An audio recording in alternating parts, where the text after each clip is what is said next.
Bon dia. So I really wanted to connect with you all and just share what we're doing here at Spiral Farm. We've really come away from the building work over the last couple of months and really focused into the seasonal changes that happen here and the things that the land expects from us, i.e. harvesting, pruning back a lot of the trees.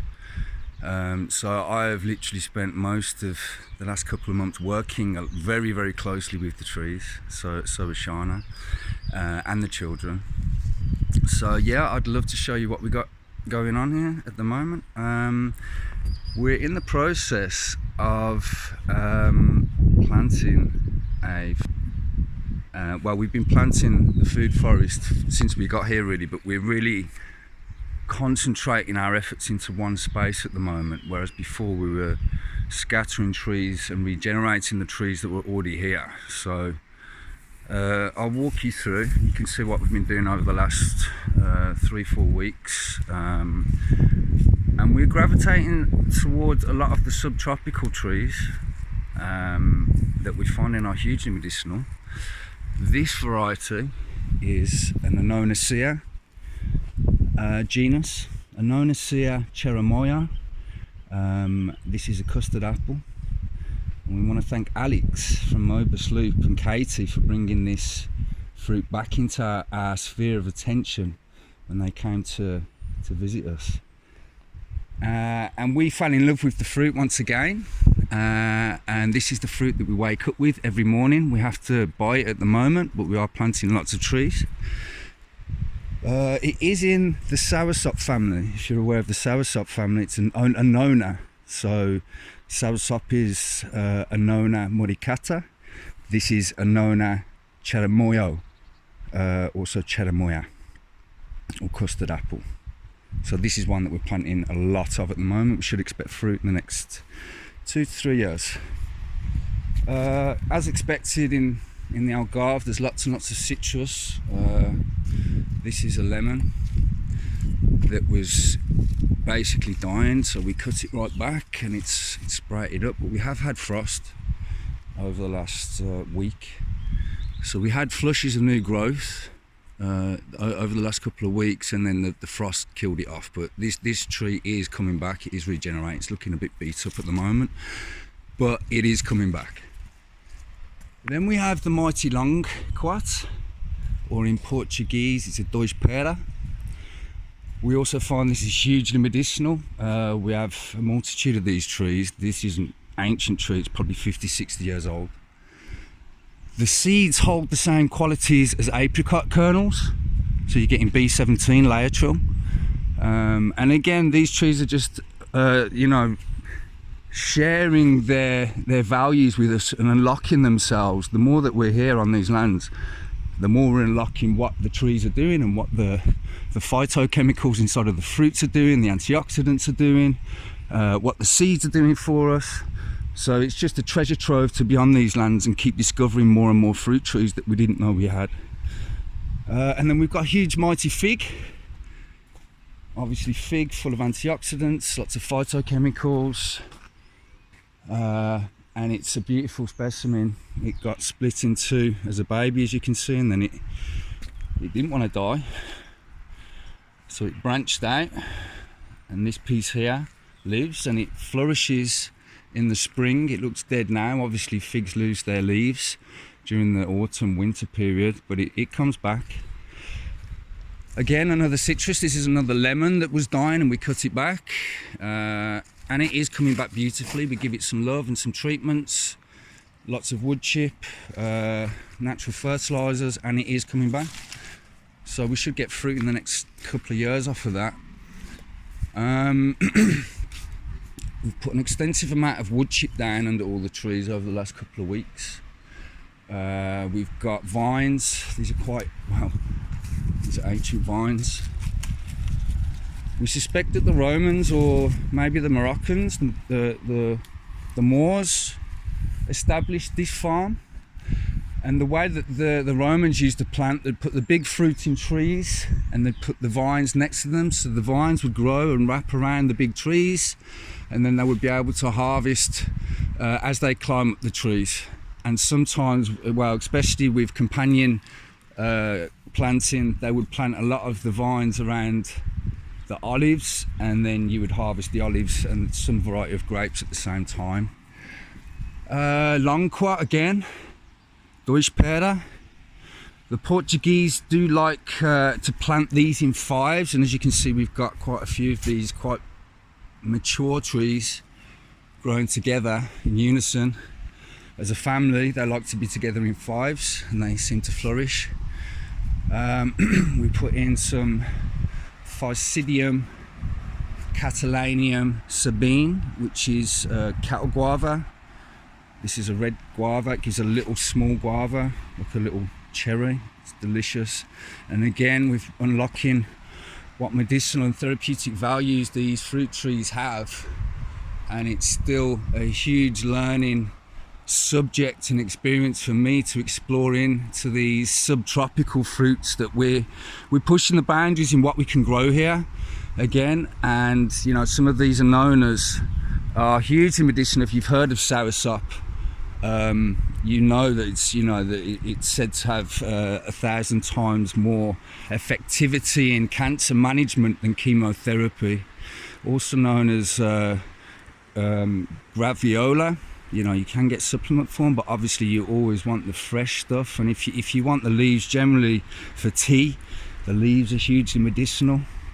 In fact, we've been picking some of the dried leaves off. We grow the soursops in the polytunnel, but that's another video for another day. But we use the leaves, everything's used. We use the leaves for tea. And then we have Eugenia uniflora. This is a patanga. Again, it's another little berry. Grows quite well here actually, quite cold hardy. So this took the frost we had a couple of weeks ago. Well, we had frost this morning again.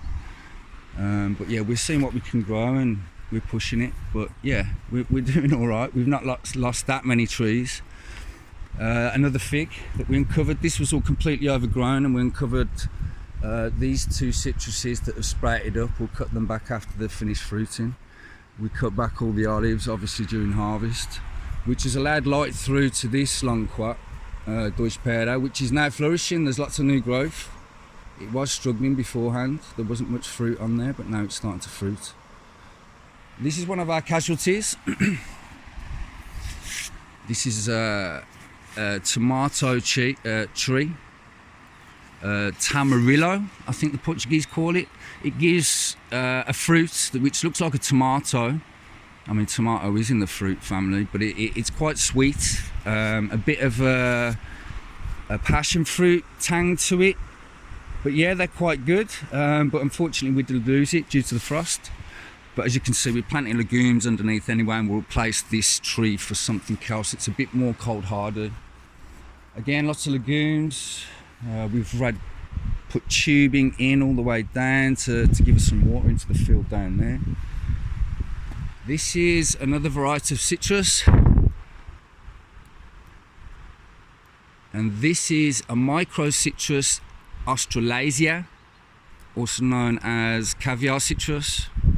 It's a very small finger type citrus that bursts open when you burst open the skin, and it's very pulpy, and it's very unusual. I'd never tried it up until a couple of months ago, and it's something that we gravitated towards, and we thought, yeah, let's get that. And we've actually got fruit on one of the other trees up the top there, but this one has fruit emerging from the flowers.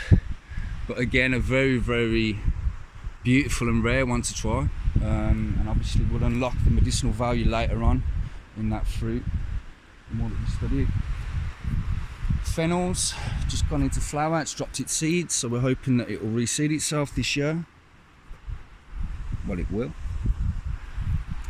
Great for digestion, obviously, amongst lots of other things. And then lots of Venona, cherimoya again, cherimoya, custard apple.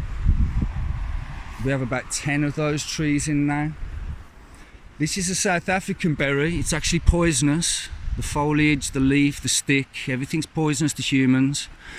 But it gives a beautiful berry that is edible. It comes from South Africa, where I grew up as a child. So I resonated towards this one, and it's called Cassia moricata. No, I got that wrong, but yeah, it's called Num Num in South Africa, and yeah, we just seen it and we gravitated towards it, and we thought, yeah, we gotta try that. Legumes. This is a wild carob. So carob is just full of magnesium and lots of other good things. This is a wild one that we've unearthed that we didn't know that was there until last week. Citrus again, pear, obviously olive. I've overlooked the olives all in between. And this was off one of our neighbours, a gift, kangaroo apple. I really like the fruit. It gives a stunning little berry. Quite tart, but I quite like it. Again, I'm sure we'll unlock what that does for the humans and the animals when we look into it a bit more. And then this is a new addition. This is mulberry bush, well, tree, sorry. So it's just budding out now. And we get some green coming in the spring now. Obviously berries, antioxidants. Brings me over to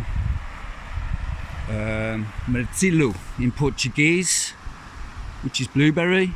Obviously I don't have to explain what that does for us and our health. Full of antioxidants. Another Eugenia uniflora, pitanga, little berries again. And then we got mango. We're pushing the boundaries again. Down on the coast you can grow them. They generally put sprinkler systems over, because even in the Algarve we do get frost, and this is the damage that we've incurred over the last week. These leaves were all quite vigorous up until we got the frost, but it will live. And obviously mango, hugely therapeutic and just delicious. And then we've got the olives, and we've got a huge laurel or bay tree in flower again. This is a cooling herb. We use this quite a lot on the land, and we show people how to utilize this spice. And then cayenne, peri, excellent for moving the lymph. Dying off obviously because of the frost, but we'll harvest those chilies and use them. Another bay. And we've got legumes. This is like an edible flower, curry spicy type one, and another Loquat, DOISPIRO. And that's about it. I'll give you another update as we continue through this journey and show you how it all grows, and our harvests. And yeah, be safe, and we'll catch up with you soon.